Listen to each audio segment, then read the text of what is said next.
We appreciate you. Yep. What I need is for people to give me feedback. Oh, we gonna give you some feedback. You know we ain't gonna play no game now. I need people to give me some feedback and say, well, come on, Director Miller, come on, man. And so, Come on, man. yeah, come on, We man. like this kind of conversation. Come on, man. You see what's going on, or can we get some more money for that, or can we address this, that? Mm-hmm. And so I want to hear that, because if I don't hear it, there's nothing I can do about it. Right. I like to be able to pick up the phone sometimes. I'm at home in the evenings. I want to be able to pick up the phone and think, man, who can I call and ask them, man, what's going on? What do you hear? Me? What can Me? what do you hear? And I need ears. I need ears in every area of Ward 1. I need ears with people everywhere. Young people, old people, black people, white people, Hispanic people, Everybody. young, old.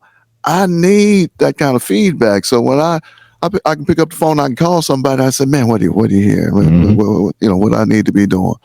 Well, if I'm just talking to the same people, guess what I'm gonna get? The same message. The same message. Yeah. Right.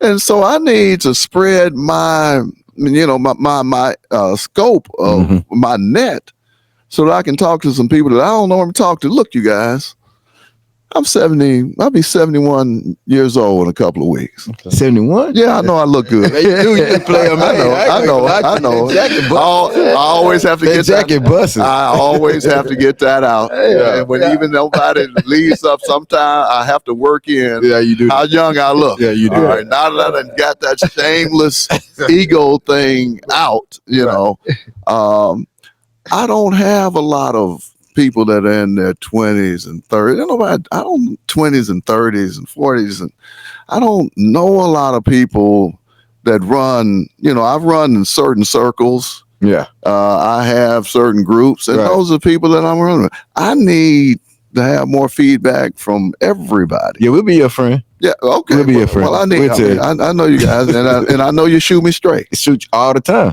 And so you might not like some of it too, because we be straight up. I probably won't. Yeah, we be straight up. I got 3 ex-wives, man. I don't like everything they say. Ooh, 3. Yeah, I do. I'm not proud of it. I just had to get that out too. 3. I had to get that out. I'm not proud of it. You told on yourself. Yeah, I'm sorry, and so that's what I tell you. I'm through. I'm through. 3 strikes and you're out. I'm through. Man, after 1, I'm done. I ain't going to 2 more extra times. I promise I'm not going 2 more extra times. Oh, say no, sir. I digress. I'm sorry. I didn't mean. I had to get that out too. Hey, man, we talking. We appreciate that. But Director Miller, you said you need people that's going to tell you straight up. Yeah. Turtle, if he was calling you one night and say, hey, man, I need to know what's going on in World 1 in your area. Give me 2 things that I could work on immediately that come to the top from the top of your head. What would you tell them, Turtle? I tell them they got a group called EME. The Truth. And they striving. They some people that grew up in that community. They got great stories. You know what I'm saying? 4 of them.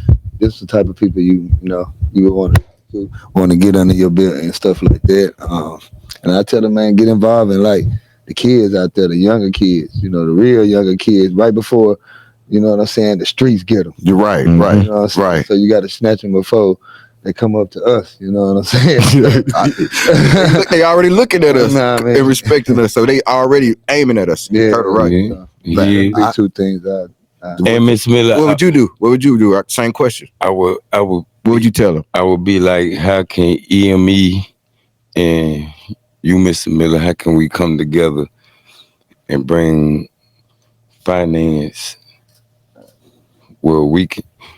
Because EME, we want to do like feeding programs, and we're trying to diffuse our young ones from joining the gang.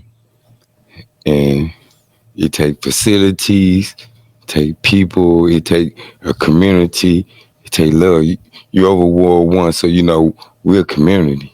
Right. So we want to have like a community base where it take a village to raise a child. Right. Right. You understand what I'm saying? And especially the young men of our community. Preach. Yeah, young black men. Because they can be easily deterred. Manipulated too, yeah. Right, but Antoine and Charles, they put in so much work. But it's like we have no help. But we do this from our heart. And out of pocket. And our own pockets. Yeah. Well, I appreciate that. And it's been people that's in the community where people would look down at and say that, but they who help us finance to do what we do. Yeah, we put a lot of work in, Director Miller. We really do. And Mr. Miller. And you coming here is a sign that what we're doing is not in vain. Right. Like you showing the world and on our podcast, on our platform that, I see these young brothers. Y'all should be seeing these young brothers. Y'all should be helping these young brothers. Right. Because I'm going to be honest with you. We're actually tired of other cultures and other communities coming in helping us when we should be doing it ourselves. Preach. We really should be stepping because if we pull together all the resources that we have as black people, melanated people, black people, we have over excessive enough to do what we need to do. Right. But we're not united. That's the thing with us. And one of our mottos is unity with every side. Every side means no matter where you work, no matter what school you go to, no matter what color you are. If we have a problem with in certain communities and they have a big epidemic or a problem, everybody jumps on that problem and tries to save it and help it. But when it comes to ours, we have to do it on our own. Or if we ask for help, we're begging. And that's not right. Mm-hmm. Like if this is the America that everybody dreamed of, everyone should help everyone when they have a problem. I agree with you. But it starts with us helping us as a people ourselves. We have to. It's just we stuck at the trauma part. Yeah, we are. And not only that, we are. We traumatized. Like we ain't got past what happened to individually, personal lives as a kid. We ain't got past what's going on now in our lives. Mm-hmm. Some of us can't grow up. You know what I'm saying? Like, and we be stuck in that stage down. And it's tough. Take people with us. If you don't get out. Well, let me. And Mr. Miller, even before I cut you out. No, you're fine. Because you can hold your head up high because the city's been very violent. But World War I is the most less violent war of this city. And that's from us. Okay. Excuse me. That's from us putting in work on the underground where you can hold your head up and be like, my ward, the less violent ward during these traumatizing times. And we putting that work in because we working one-on-one with them boys. We working one-on-one, you know what I'm saying? And we stopping, we going in, and before something turns big, we starting in. And that's something that us and you to be proud of. I appreciate it. And, I want to be supportive. Yeah. Young people can only be what they see. True. And I can tell you from experience, I've had a chance to go and speak to various groups over the years. And sometimes at some of these banks, you had to be straight up banker. Suit, tie, white shirt, all that. I don't have to do that now. You had to be straight up like that. And I would go out and speak, and young black boys, sometimes they'd see me first, and they said, well, who are you? I said, well, I'm Virgil Miller. I'm out here to speak. I'm a banker. Banker, you look like a preacher. Yep. Or a pimp. Yep. That's exactly what they'll say. And I was thinking, man, these young kids hadn't seen a black banker. Nah. When my daughters were younger, I'd go have lunch with them. And I'd go to my daughter's room. She's, I guess in this case, she was in the third grade. And about third time I went up there to have lunch with her, one of her classmates, a little black boy, ran up to me, and she ran up to me at the same time. And he said, let me ask you a question. I said, go right ahead. He said, you're Morgan's daddy, aren't you? I said, yes, sir, I am. He said, Mr. Morgan's daddy, why do you always wear your church clothes up here to have lunch with Morgan? And so this little kid hadn't seen a black man in that space. Mm-hmm. And it's it's sort of funny initially when you think about it, but when you think about it deeper, Yeah. it's kind of sad Yeah. that these young black boys would feel that way about a preacher or a pimp. Mm-hmm. And this young black boy hadn't seen anybody in a suit and tie either, except going to church. And that's a stereotype that we got to address it. They need to see more young men out there trying to do some things, sort of like what you guys are doing. I was raised in Berkeley, California in the 60s. And my friends were not very nice people. And when we moved back to Arkansas, I lived in Wrightsville, and so I wasn't around anybody. It was a house on the highway, you guys. I wasn't even in the neighborhood. It wasn't even streets. And so it changed the trajectory of my life. All right. And I'm talking to young kids at times, back in the 90s, around 21st Street, the whole banging in the rock, all that kind of deal. And I'm a black man. I feel like I can go anywhere. I'm black. I can go in the black neighborhood. I'd go there in some neighborhoods, man, and people look at me like, man, what are you doing here?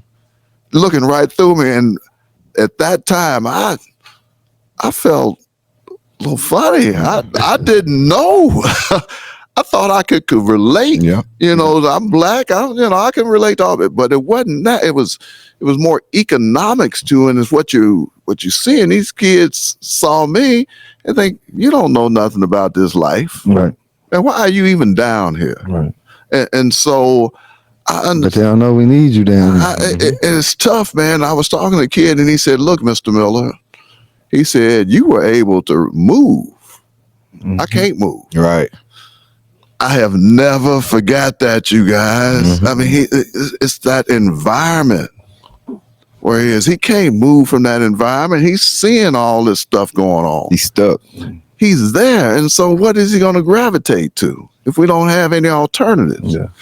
And so I am committed to trying to do something about that, to understand that we have to prevent, we have to intervene, and we have to treat, and we have to support groups like what you guys are involved in. We have to do that because if we don't, who's going to get them?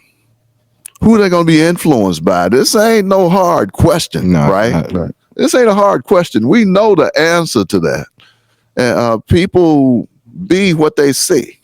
You can only do that. Right. And so when our doctors and lawyers and high-powered professionals started relocating out so they could, say, live in West Little Rock now, and one while during the glory days, when you say we all were united, everybody was on 9th Street, everybody was together. Sure were. And so everybody saw Dr. So-and-so. Everybody saw the attorney. Everybody saw the banker. Everybody saw these folks. Right. Now, what do these kids see? Nothing. And what do they see? And so that, I mean, they have to see role models like y'all Right. who are out here trying to do something and trying to help these kids. And so I want to be supportive. Yeah. I want to help that. But I can't lose the fact that I'm 70 years old. And so it is, I need ears and I need people that will give me the truth. Yeah. And that's where we come in, because we your youth. Mm-hmm. And where they see you in a different way, we talk their language. Yep. Exactly. I You don't feel me? I don't know what to say. I'm gonna tell you that. Yeah, the preacher man, the woo, they don't talk their language now. Excuse what we would say outside, but we're gonna talk to them and let hum, what's happening? Woo, woo. Right. Y'all ain't speaking it, and then we come in, we dress like them, we look like them. So they more attentive. Right. And we able to get them there, but through the help of our elders, because y'all our elders, and y'all got Antoine, Mac, and myself, y'all got us, and y'all help us lead these young brothers into the way and the places that they need, because we're going to take them to a certain spot, and then y'all take them to the next level, because we really respect our elders. And y'all give us the guidance, y'all give us the wisdom that we need. And it it take all of us. It takes a village. Take a village, Yes, sir. man. But it also, Director Miller, we also got to stop bumping our heads against the same stuff that we've been doing that ain't working. Preach, Matt. See, if you true change is when you see something that needs to be changed and you're doing the same old thing and it's not working. Boom, boom, beating your head against the wall. But then something new comes and it directly affects and influences that problem and changes it. But it's not being addressed or being pushed to the forefront. Still the same old stuff being pushed to the forefront. Yeah. Same old stuff being funded. Same old stuff being talked about. But it's not working. Like after 4 or 5 years, you can see that a program's not working. Hmm.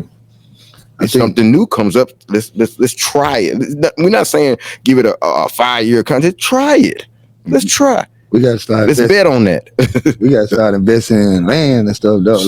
Like our houses over there in World War ain't too many of them people. They died without even having a garage. Yep. You know what I'm saying? Like my grandma just died 3 years ago. She lived to be 98, and she ain't never had a house with a garage. Mm-hmm. And that's what what's inherited to. So Right. it's some kind of way we gotta break the cycle. Generational You know wealth. what I'm saying? And get some, because when you tend to have a little something, you don't be just that doggone bad. Right. You know what I'm saying? Like we ain't got nothing. You know what I'm saying? So we Preach. strictly gave our soul and our dedication to only thing that's kind of like helping us and to put something in our pocket. Because that, I guess what we call the bad, he don't never turn us down. You know what I'm saying? He gonna make us the richest, and he hate when we poor. You know what I'm saying? So we just gotta just put something in ourselves, get into these broken homes, get into the trauma part of it, really dig in the kids' mind up in there, so we let everybody know that we're on the one accord. You know what I mean? And we all under the same law. Yeah, and give people hope. I can't tell you how many times I've gone into a classroom and I'll ask the question about what do you want to do when you grow up. Boy. NFL, NBA. I mean, Rapper. That's right. Yeah, That's it. That's what everybody sees. That's it. And I'm thinking, you do know somebody owns the team, Right. and Right. write them checks. Right there. I mean, as much as LeBron makes, a Laker, somebody's writing that check. So how much that person making? He's obviously gone off and done other things. A tremendous role model. Yeah. But I'm a banker.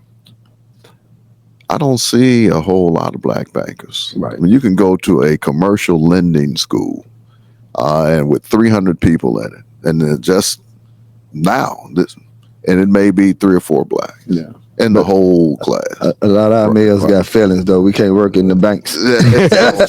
so I've got that's how it's executed. So I've got to have. That's facts, man. We got to be able to talk about, man, what other dreams can you have Yeah. except the NFL and NBA, which is great. I mean, because if you practice, I mean, when the people are hooping and they hooping hours on a day, man, they good. Yeah. I mean, they got skills. Yeah. Boy, man, what type of skills would you have if you did something else 2 or 3 hours a day And focused on it. Just focused on it. But that's the programming that we talking about. And that's the programming that we talking about. Like, we trying to build when that young man turns 12, 13, 14 years old. We're teaching that young man about credit score. Right. Yes.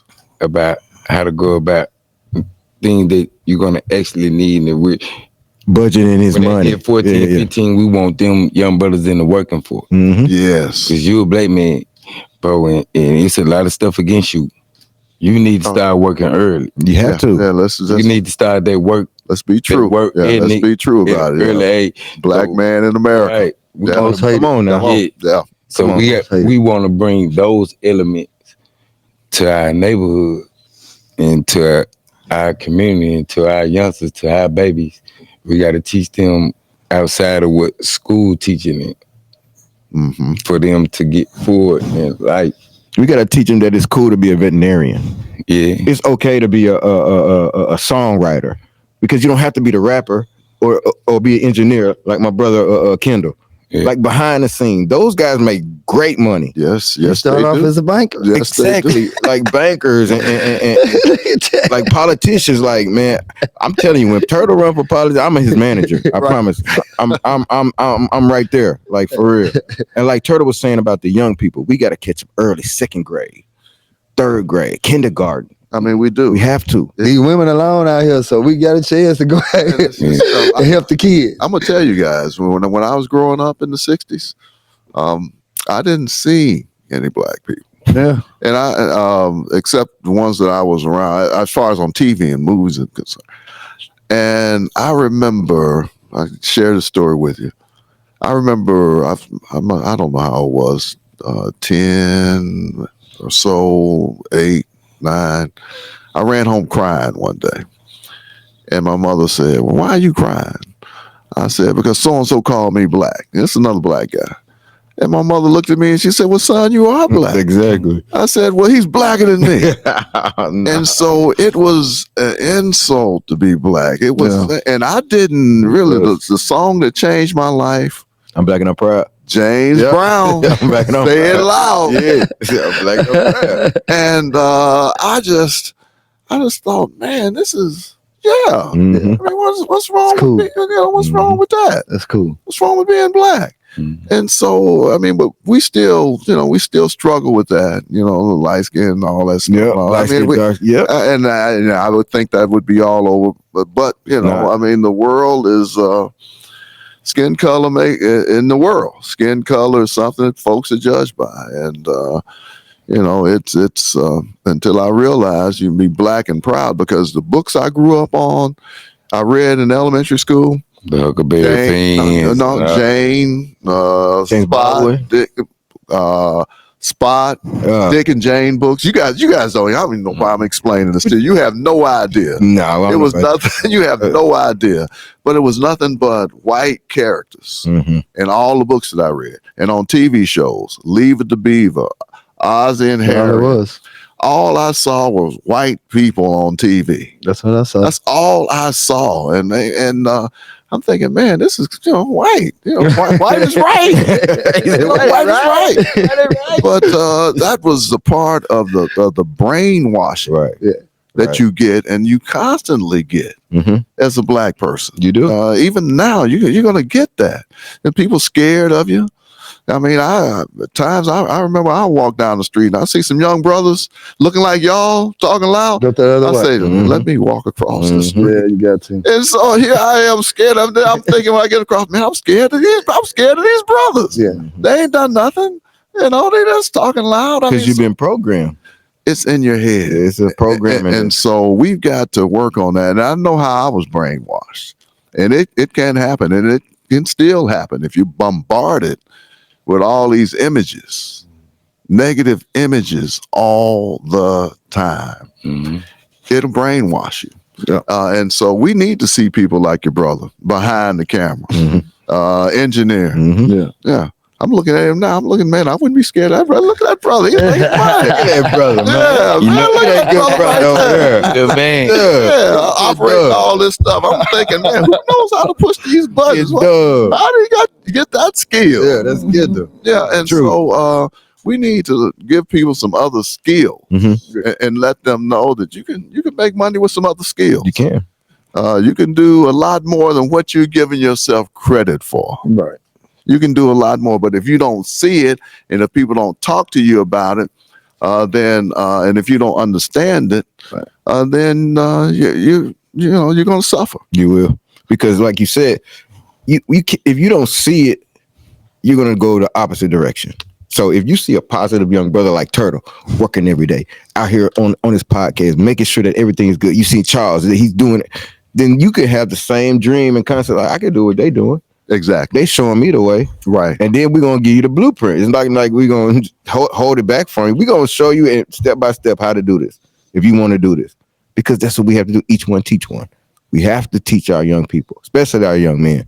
They are watching us, even when we don't think they're watching us. They are watching. I went to a school, elementary school, Shiloh. I went up to Shiloh the other day, Rock, and I was talking to the teacher, the principal, Courtney. And I was in there talking to him. When I glanced glance around the class, they all just looking at me. Right. So I had to make sure what my presentation and what I'm saying is on the up and up, so they can see a positive young black man. So they don't say, "Oh, he just up there cursing, he just looking crazy." We have to show them positive images on a consistent basis. It's not like sometimes you have to be on it, because these children are very intelligent now. They watching everything. They can peep what you saying, what you not saying. They know body language. They're not dumb. I know children these days are way more intelligent than I was when I was their age. Yeah, I know this. A lot more exposure. Yeah, seeing stuff, smartphones, images. Yeah, they expose a whole lot more. right. Let's put it that way. And we need to expose them to a lot of Positivity. positive things. And so, everybody's not going to, be an entertainer. Everybody's not going to, be an athlete. No, It's not. We got to teach them, man, you can, what do you like to do? You have another skill. What's plan B? Plan C? So I want to help you guys, whenever I can.